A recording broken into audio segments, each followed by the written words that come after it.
آج تم اتنے خاموش کیوں ہو؟ 1 گھنٹے سے میں ہی باتیں کیے جا رہا ہوں، تم بولتے کیوں نہیں؟ اور تمہارے ہاتھ اتنے نرم و ملائم اور سفید پہلے تو نہیں تھے۔ یہ کہہ کر اس نے میری کلائی پکڑی تو میری کلائی میں ایک چوڑی ٹوٹ گئی، میرے منہ سے سسکی نکلی، میرا راز لمحہ بھر میں فاش ہو گیا۔ میں مجرم بنی کھڑی رہی۔ کیا تم کوئی ڈاکو ہو اور مجھے لوٹنے کے لیے یہ ڈرامہ رچایا ہے؟ سب کچھ سچ سچ بتاؤ، ورنہ میں ابھی اور اسی وقت پولیس کو فون کر کے تمہیں پولیس کے حوالے کر دوں گا۔ پولیس کا نام سن کر میرے قدموں تلے سے زمین سرک گئی، میری آنکھوں سے آنسو بہنے لگے اور میں اس شخص سے کہنے لگی، مجھے معاف کر دیں سیٹھ صاحب، میں ساری بات آپ کو تفصیل سے بتاتی ہوں۔ میرا دیور ایک مالچیا ہے اور اس کی کمائی سے ہمارا گزر اوقات ہوتا ہے۔ اس کے باوجود کہ کچھ لوگ ہمیں اچھی نظر سے نہیں دیکھتے، مگر سچ تو یہ ہے کہ اس کمائی سے ہمارا گھر چلتا ہے اور میرے بچے 2 وقت پیٹ بھر کھانا کھا پاتے ہیں۔ مگر بدقسمتی سے شوہر کے ساتھ اب دیور بھی بیمار پڑ گیا ہے۔ اس مہنگائی کے دور میں میرے لیے تو سانس لینا بھی مشکل ہو گیا تھا۔ چھوٹے بچوں کا ساتھ ہے، دن میں کوئی کام نہیں کر سکتی ہوں، سو رات کو میں نے مالشے کا روپ دھار کر کام کرنے کا سوچا ہے۔ میں معذرت چاہتی ہوں کہ پہلے آپ کو اپنی حقیقت نہیں بتا سکی، خدا کے لیے اب مجھے جانے دیجیے۔ یہ کہہ کر میں نے سامنے کا بیگ اٹھایا اور وہاں سے باہر نکلنے لگی تو اس شخص نے مجھے پکارا، سنو لڑکی۔ میں نے پلٹ کر دیکھا تو اس شخص کے چہرے پر میرے لیے ہمدردی پھیلی ہوئی تھی۔ تم ایک اچھی لڑکی ہو اور میں اچھی طرح سمجھ گیا ہوں کہ تم نے یہ سب مجبوری میں کیا ہے۔ تمہارے مسائل کے بارے میں پھر کبھی بات کر لیں گے، ابھی ہمیں یہاں سے نکلنا ہوگا۔ یہ کہہ کر اس شخص نے میرا ہاتھ تھاما اور مجھے اپنے ساتھ لے کر گاڑی تک چلایا۔ میں فرنٹ سیٹ پر بیٹھی عجیب سوچوں کا شکار تھی۔ دل بری طرح گھبرا رہا تھا، مجھے پورا یقین ہو گیا تھا کہ آج ضرور کچھ نہ کچھ غلط ہونے والا ہے۔ تو کیا آج جب میں گھر واپس جاؤں گی تو اپنے پاس موجود اپنے واحد اثاثے یعنی عزت سے محروم ہو چکی ہوں گی؟ میں نے دل ہی دل میں سوچا اور خود کو کوسنے لگی۔ خود کو خطرے میں ڈالنے کی بھلا مجھے کیا ضرورت تھی؟ میں اس بات سے اتفاق کر چکی تھی کہ چاہے جتنی بھی مجبوری تھی مگر مجھے یہ قدم نہیں اٹھانا چاہیے تھا۔ میں سوچوں میں گھری بیٹھی تھی جب گاڑی ایک جھٹکے سے میرے گھر کے دروازے پر آ کر رکی تھی۔ میں نے سر اٹھا کر دیکھا تو حیران رہ گئی۔ میں تم پر کوئی حق تو نہیں رکھتا، لیکن اتنا ضرور کہوں گا کہ آئندہ رات کے اندھیرے میں اپنے گھر سے باہر یوں اکیلے قدم بھی مت نکالنا۔ کبھی کبھار رات کی سیاہی نصیب کی سیاہی بھی بن جاتی ہے۔ مجھے آغا کہتے ہیں۔ میں صبح دن کی روشنی میں تمہارے گھر آؤں گا۔ میں شرمندہ سی گاڑی سے اتری اور جلدی سے اپنے گھر کے اندر چلی گئی۔ گھر میں کسی کو بھی میری رات کو گھر سے باہر نکلنے والی بات کا علم نہیں تھا۔ میں نے بھی کسی کو کچھ نہیں بتایا۔ اگلے دن دروازے پر دستک ہوئی تو میں خوب سمجھ گئی کہ کون آیا ہے۔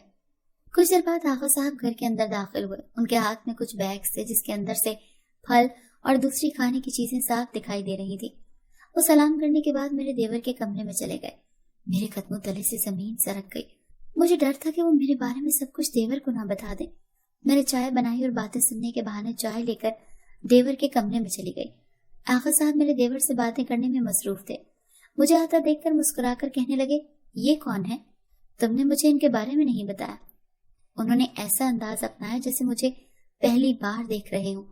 میں نے سکون بھرا سانس لیا اور شکر گزار نظروں سے ان کی طرف دیکھا۔ کچھ دیر بعد وہ بہت سارا سامان اور بھاری رقم دے کر چلے گئے۔ یہی نہیں، انہوں نے میرے دیور کی صحت یابی کے بعد اس کو اپنی کمپنی میں جاب کی آفر بھی کر دی تھی۔ ہر ماہ تنخواہ سے زیادہ رقم دیتے، جس کی وجہ سے ہمارے حالات بہت بہتر ہو گئے تھے۔ ہمارے حالات کی بہتری میں میرے دیور کا اہم کردار تھا۔